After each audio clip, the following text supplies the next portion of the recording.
We are playing Sonic and Sega All-Stars Racing for the Wii. It's the reviewcell.webs.com. We're going to do a quick look at this game and see how it is. I already played it a couple of times. I would say the game is pretty decent. There's a newer version out right now, which I prefer more. But if you know, a little harsh on cash at the moment, this wouldn't be a bad buy. What we got here is we got a split screen. Obviously, you can race with two people. We got single player mode, the usual shop, where you earn things through single player. You can buy stuff in the shop, some characters and stuff like that. Your license will tell you how much miles. It's called Sega miles in this game, how much miles you've been going. And the Wi-Fi. I'm not going to try Wi-Fi right now, but from the times I played Wi-Fi online, it was pretty decent. A few hiccups, you'll get kicked out a few times, but it's okay. Let's go into a mission, just to show you some of that before we go into normal races. So we got BD Joe. And you gotta unlock the missions as you go by. Of course, there's a ton of missions. And they each want you to do something different with Sega's pals.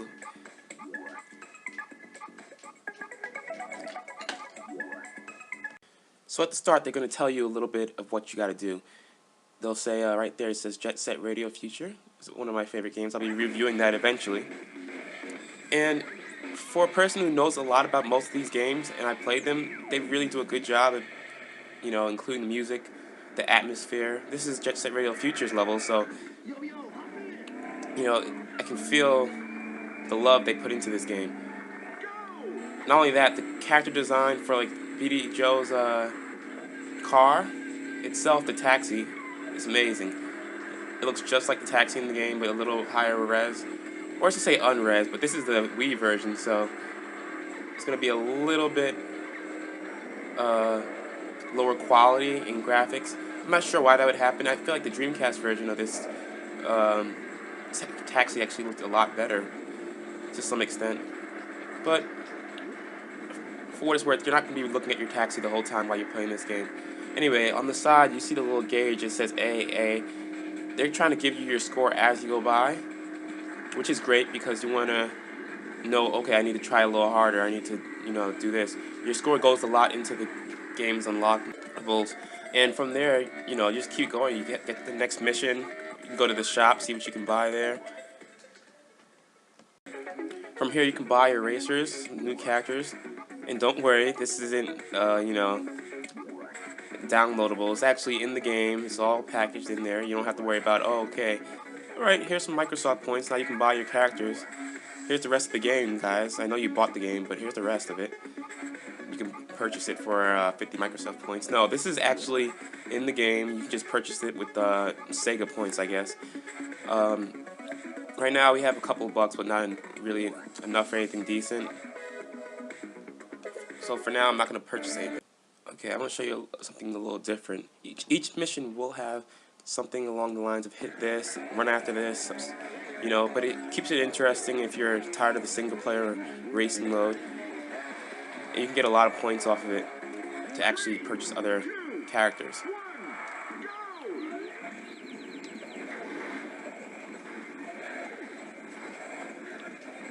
That was a special that you just saw, and it's a nice little call back to the actual game if you ever played this particular game.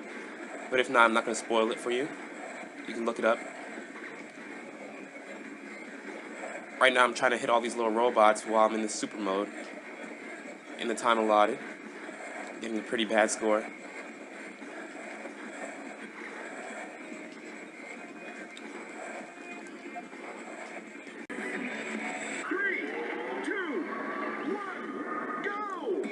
So for example, this one, you get to collect the rings, right? This is the mission.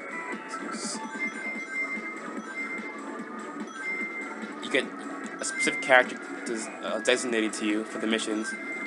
Right now we have Ooh La La. It's an old Dreamcast game. Kind of like a rhythm game. It's great because each character has like different control issues and gives you a chance to try them out and see if you really would like that character. I'm not really good at using this character, but it's great to be able to see how they play and how they interact. And you do need to finish the missions with the A or better in order to unlock the next missions, which isn't too difficult. You'll be able to get through it very quickly.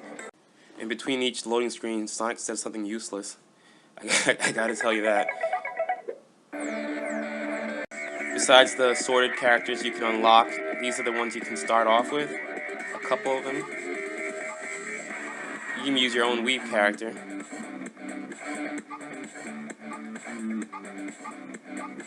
I tend to prefer some of the games I really enjoyed myself.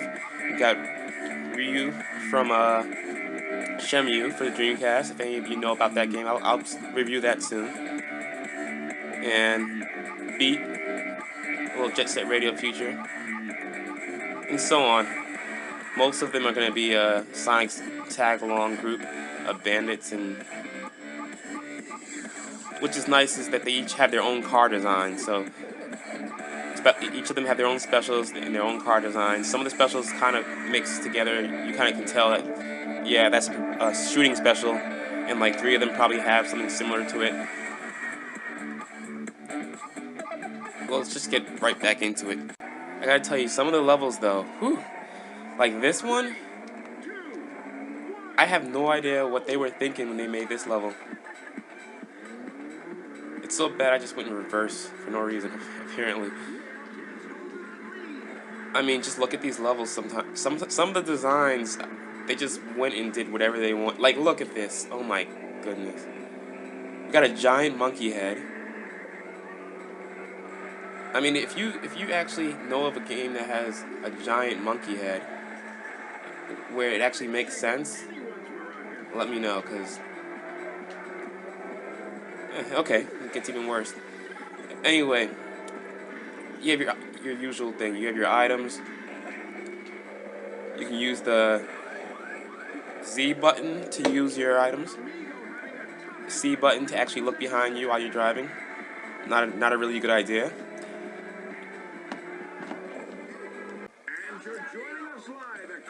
Other times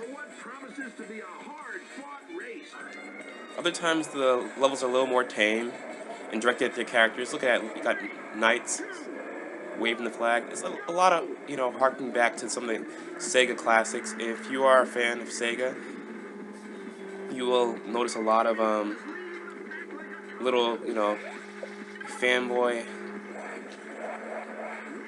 type things. The game has a nice drift movement. I would say not as great as some games like Crash Bandicoot Racing. That's one of my favorite drifting mechanics that they put in that game. But this game is fairly simple. You just press the B button when you want to drift, and you have to usually use the analog to kind of keep your drift afloat, like push forward and backwards towards the direction that you feel you need to move more to. And the longer you hold it, the better your boost. Normal drifting mechanics. It's decent, not great, not hard, not bad, it's there. And you're gonna have to use it a lot. This game has a lot of turns, as you noticed, and it helps to be able to use that drift to...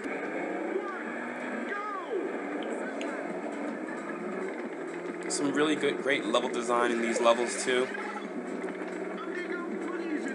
You most of the time know where your destination is. You don't have to run into walls too often like some kart racers where you just don't really know what's going on. It's a set path, but there's also some ways to get ahead with shortcuts. There's a problem with the fact that, like what you just saw right there, some of the items are kind of overpowered. Some of the abilities that characters have are overpowered. For example, Sonic's able to transform when he's losing, and you get kind of like an overpowered ability to try to get ahead, at least to push you ahead. You can compare it to the bullet in Mario Kart. Each character has their own special ability though, which is really nice. Instead of just giving them all the ability to just jet ahead. Some characters can shoot you continuously, others can, transform into their skates, like Jet Set Radio Future's character, Beat. And for example, Sonic just says, forget this. I'm Sonic. Why should I even drive a car? I'm out of here. So he just hops out his car and just says, forget this race. And he just bursts ahead of everybody, which is kind of funny because he could have done it the whole time, but he just decides not to.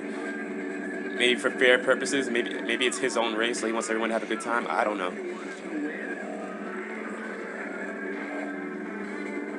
And your characters themselves have little nice animations, as you see.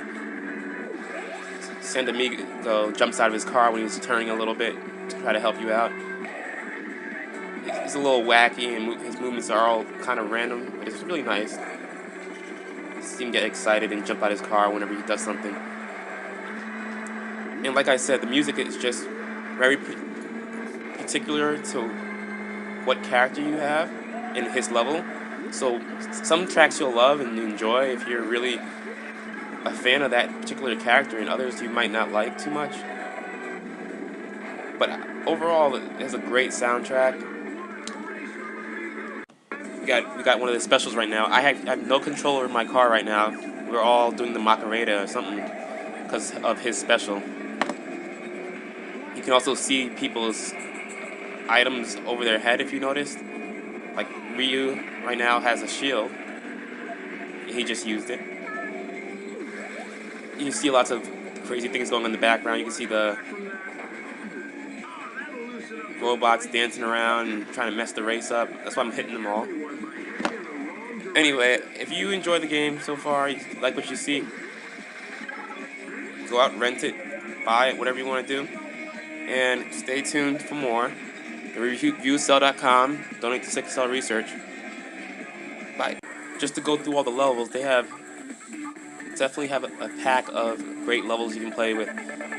It's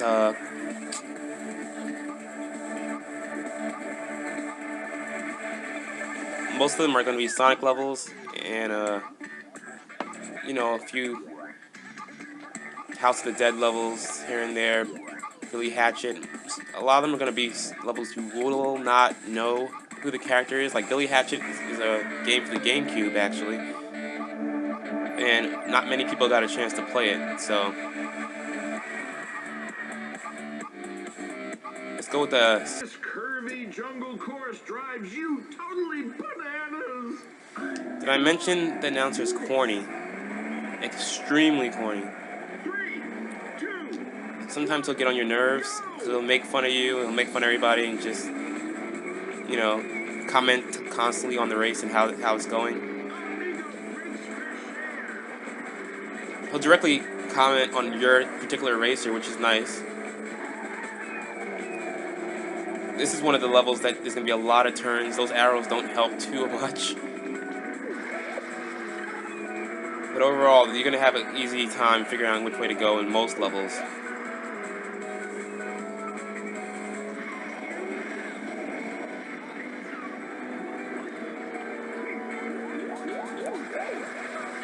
But just the graphics itself, even for a Wii game, it's on other systems and it looks a lot better, but even the Wii version looks pretty decent.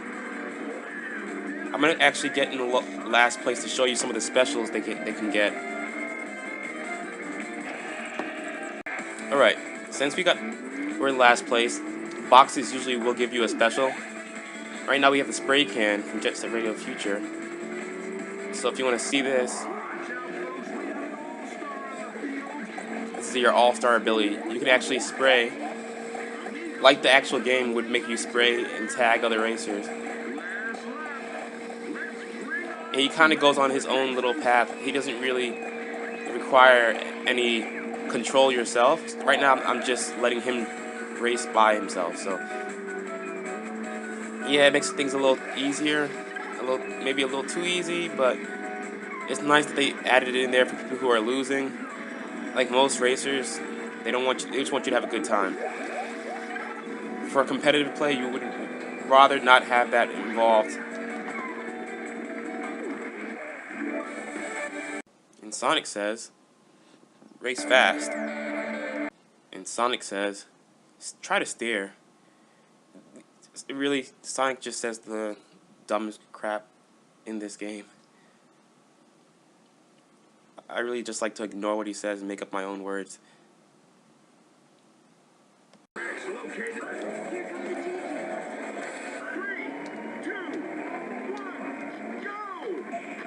Another thing I want to comment on before we head out, characters say little phrases and stuff. Their voices aren't going to always be the same character from their individual games. Like I know the character I'm playing with right now, in his game he has like little phrases he might say like yeah, what's up, and all that stuff. This is not his voice in this game, but it won't really bother you too much unless you're a person that actually really sticks with the franchise and, you know, someone who's a stickler for the voice acting and stuff like that. But when it comes down to it, is the game fun? Yes. I believe it's fun. I think you guys should give it a try. There's a new version out, and you're able to go into vehicles that can fly and go in the water, but it's nice to look back at the old game, and if you don't have enough money for the newer version, you can just get this game to tie you over. It's a long game. It has a lot of replayability. It has some nice racing, and it's not a bad buy at all.